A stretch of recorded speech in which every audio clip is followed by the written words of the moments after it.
உட்பட விசா விண்ணப்பதாரர்களுக்கான கடுமையான புதிய ஆங்கில மொழி தேர்வு தேவைகளை இங்கிலாந்து அரசு செவ்வாயன்று நாடாளுமன்றத்தில் தாக்கல் செய்திருக்கிறது. இந்த தேர்வுகளை பொறுத்தவரை பிரிட்டனில் 12ஆம் வகுப்பு பயிலும் மாணவர்களின் அளவிற்கு இருக்க வேண்டும் எனவும் கூறப்பட்டிருக்கிறது. என்ன விவரம் என பார்க்கலாம்.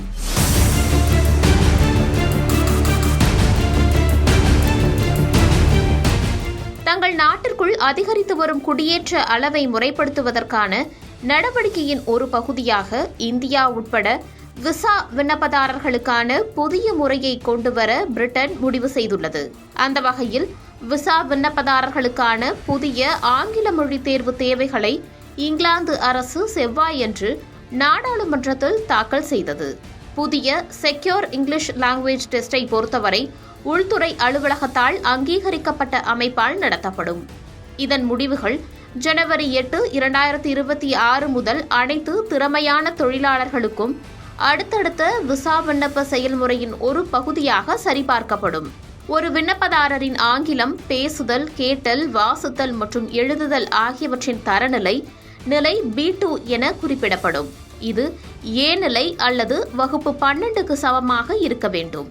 இது விண்ணப்பதாரர்கள் தங்கள் வாழ்க்கையை இங்கிலாந்தில் சிறப்பாக ஒருங்கிணைக்க முடியும் என்பதை உறுதி செய்யும் என்று உள்துறை அலுவலகம் நம்புகிறது. இந்த நாட்டிற்கு வந்து பங்களிப்பவர்களை இந்த நாடு எப்போதும் வரவேற்றுள்ளது. ஆனால் புலம்பெயர்ந்தோர் நமது மொழியை கற்றுக்கொள்ளாமல் இங்கு வருவது ஏற்றுக்கொள்ள முடியாதது. அப்படி வருபவர்கள் இந்த நாட்டின் வளர்ச்சிக்கு பங்களிக்க முடியாது என்று இங்கிலாந்து உள்துறை செயலாளர் ஷபானா மஹ்மூத் கூறியிருக்கிறார். அரசாங்க திட்டங்களின் கீழ் சர்வதேச மாணவர்கள் தங்கள் படிப்பை முடித்த பிறகு கிராஜுவேட் லெவல் ஜாபை கண்டுபிடிப்பதற்கான நேரமும் தற்போதைய 2 ஆண்டுகளில் இருந்து 12 மாதங்களாக குறைக்கப்படும்.